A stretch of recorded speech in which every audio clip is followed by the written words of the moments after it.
বরজলা বিধানসভা কেন্দ্রের বাম বিধায়ক সুদীপ সরকার এলাকাবাসীদের দাবি অনুযায়ী যোগাযোগ ব্যবস্থার মান উন্নয়নের জন্য রাস্তায় নামলেন।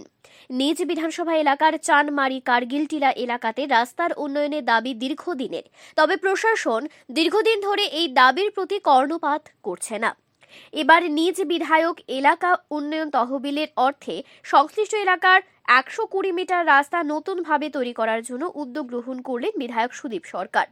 এই বিষয়ে এলাকাবাসীদের সাথে কথা বলার জন্য এবং রাস্তার গুণগত মান যাতে ঠিক থাকে সেই বিষয়ে এলাকাবাসীর যেন নজরদারি থাকে সেই বিষয় সুনিশ্চিত করার জন্য আজ সংশ্লিষ্ট এলাকায় স্থানীয়দের সাথে বৈঠক করলেন বিধায়ক সুদীপ সরকার।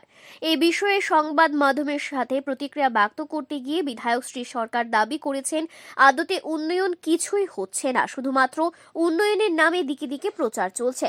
সংশ্লিষ্ট রাস্তা সম্পর্কে বিধায়কের বক্তব্য হচ্ছে, এলাকার মানুষের দাবির প্রতি সহমত পোষণ করে এই উদ্যোগ গ্রহণ করা হয়েছে। তিনি সংশ্লিষ্ট সকলেই জানেন, রাস্তার গুণগত মানের ব্যাপারে নজরদারি অব্যাহত রাখেন সেই বিষয়ে আহ্বান রাখেন। শুধু বরজলা নয়, রাজ্যের যে বিধানসভাগুলোর মধ্যে বিরোধী সিপিআইএম দলের বিধায়ক রয়েছেন সেই বিধানসভা এলাকাগুলোর শিক্ষা, স্বাস্থ্য থেকে শুরু করে জনস্বার্থ সংশ্লিষ্ট সমস্ত পরিষেবা কথিত সুশাসনের কাণ্ডারীরা প্রায় বন্ধ করে রেখেছেন। এই অবস্থায় দাঁড়িয়ে বাম বিধায়ক সুদীপ সরকারের জনহিতকর এই উদ্যোগ নিশ্চিতভাবে গোটা রাজ্যের পরিপ্রেক্ষিতে নতুন বার্তা তৈরি করার জন্য যথেষ্ট। Bureau report, Tripura news Bangla. আমি লক্ষ্য করেছি কিছু কিছু জায়গা মানে খুবই বাজে অবস্থা, চলার মতো রাস্তাঘাট নেই। একটা মানে আমাদের শহরের প্রাণকেন্দ্র বলতে গেলে এই ধরনের একটা পিছিয়ে পড়া অবস্থায় থাকবে, সেটা কোনো অবস্থাতেই কাম্য না। তা আমি এই সময়ের মধ্যে আমি 5টা কাজ, এই আমাদের যে চানমারি এলাকার মধ্যে 5টা কাজ আমি হাতে নিয়েছি। এর মধ্যে 3টা হলো সিসি রোড এবং একটা ড্রেন, একটা ব্রিক সলিং। তো এই যে রাস্তাটা আমি নিয়েছি এটা হলো Nilmohan Das to Narayan Chakraborty house, 120 metre. সেটা আপনারা শুনেছেন 9,21,300 টাকা। আজকে এই কাজটা আমি আরডি ডিপার্টমেন্টকে দিয়েছি। সেই জায়গার মধ্যে টেন্ডার হয়ে গেছে, সেই প্রক্রিয়া শেষ হওয়ার পরে হয়তো কোনো একজন ঠিকাদার সেই কাজটা পাওয়ার পরে সেই কাজটা করবেন। কিন্তু সবচেয়ে বড় কথা হলো, আমরা যে আরডিকে দিয়েছি, আমি দেখেছি লক্ষ্য করি এই সময়ের মধ্যে যে এএমসি এবং আরডি এবং পিডাব্লিউডি কাজের যে পার্থক্য, এটা আকাশ পাতাল ব্যবধান। তো আরডি যে কাজটা করে, আমি আমার পূর্বতন অভিজ্ঞতার মধ্য দিয়ে আমি লক্ষ্য করেছি কোয়ালিটিটা তারা ভালো মেনটেন করে। তারা যে কাজটা করবে, সিসি ডালাইটা দেবে সেটা হলো 6 ইঞ্চি, আর এএমসি যে করে সেটা করে 3 ইঞ্চি।